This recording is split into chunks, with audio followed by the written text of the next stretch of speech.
डायन की अगर आप बात करोगे तो डायन सुन लेंगे। ऐसी कोई कहानी पता है आपको? ये पूरा नेपाल का सीन है जहाँ पर एक आयुष नाम का लड़का है। उनकी जो फैमिली है वो देवताओं में बहुत ज्यादा मानती है, पुजारी फैमिली है पूरी। स्टार्टिंग से ही इनके देवता आते हैं, दादा परदादाओं में देवता आते थे। अब आयुष के ऊपर जो है जो उनके देवता है वो आएंगे। अब 12th के बाद हायर एजुकेशन बोर्ड रहा होगा, उसके हिसाब से इन्हें अपने घर से एक हॉस्टल या पीजी में शिफ्ट होना पड़ा। वहां पर क्या हुआ, धीरे धीरे वो चीजें जो एक रिस्पॉन्सिबिलिटी थी खत्म हो गई। इनकी जो सबसे बड़ी गलती थी, इन्होंने अपनी देवताओं की फोटो वहां पे नहीं लगाई। वक्त के साथ कुछ ऐसे दोस्त बने जो स्मोक करते थे, जो ड्रिंक करते थे। फिर एक लड़की इनकी जिंदगी में आई, वो इनकी गर्लफ्रेंड बनी। तो एक दिन जो गर्लफ्रेंड थी वो इनके पास आती है और बोलती है कि तुम स्पिरिचुअल थे एक टाइम पर, तुमने ये सारी चीजें क्यों छोड़ दी? तो ये बताते हैं यार भाग दौड़ इतनी है, नहीं वक्त मिल पाता। लेकिन आयुष का अपने ऊपर ये भरोसा था कि कल को अगर मेरे साथ कोई भी दिक्कत होगी तो मेरे देवता मेरे साथ खड़े। तो यहाँ से लड़की एकदम से बोलती है कि आपको पता है मेरी जो दादी है ना वो डायन है, वो ऐसे ही सारी क्रिया करती है। तो मैं अगर बताऊं वो बैठे बैठे ऐसे लौंग तोड़ेंगी, अगर उन्हें बदला लेना है, पूरा मोहल्ला डरता है। तो ये अचानक से बोलते हैं कि एक काम करना, अपनी दादी को जाके बोल दो अगर मेरा कुछ उखाड़ पाए तो उखाड़ ले।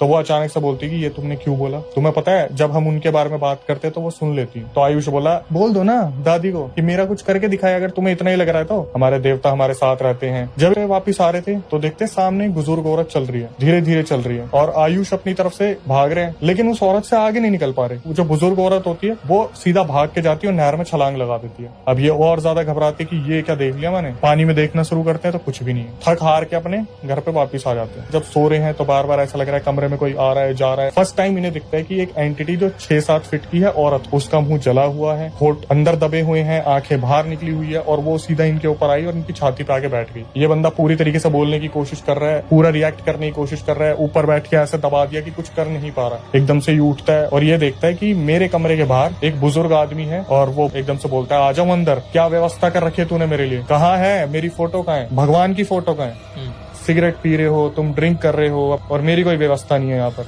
यहाँ पे आके बहुत बड़े बड़े राज खुलते हैं। सीधा आके बताते हैं कि इतने टाइम से बचाता आ रहा हूँ तेरे को। उस दिन वो जो औरत थी वो तुझे क्या लगता है वो खुद नहर में कूदना चाह रही थी, वो तेरे को लेके कूदती, मैं बचाता आ रहा हूँ तेरे को। फिर ये पूछते कि अब मैं क्या करूँ क्या ना करूँ और कैसे हो रहा है मेरे साथ? बोले तूने ही तो बोला था कुछ करके दिखाओ, छोड़ दी तेरे पीछे उसने औरत। बोला किसने? बोला वही डायन, अभी भी तो सुनी रही है वो। तेरे को तो मैं बचा लूंगा पर उस लड़की को कैसे बचाऊंगा मैं? उस लड़की का भी तो इन्वॉल्वमेंट है, उसने तो बताया था डायन है। जब ये चीज बताई एकदम से इसकी आंख खुलती है, देखता है कि अब मैं उठाऊं। तो मतलब समझ में आ गया देवता आए थे। अब यहाँ पे जो मजे की चीज आती है, जब मैंने इसे कवर कर लिया उसके 6 दिन बाद फिर दोबारा उस लड़के का मेरे पास मैसेज आता है कि अक्षय भाई मेरी जो गर्लफ्रेंड है उसने अपनी फ्रेंड को भी ये चीज बता दी कि मेरी दादी डायन है। उनका स्कूटी से एक्सीडेंट हुआ है, जो दोस्त चला रही थी उसका पूरा मुंह फट गया, जो मेरी गर्लफ्रेंड थी उसका पैर फ्रैक्चर हो गया। उन्होंने फिर आखिरी में यही चीज बोली कि अभी भी हम बात कर रहे हैं ना इस बारे में, तो वो सुन रही है।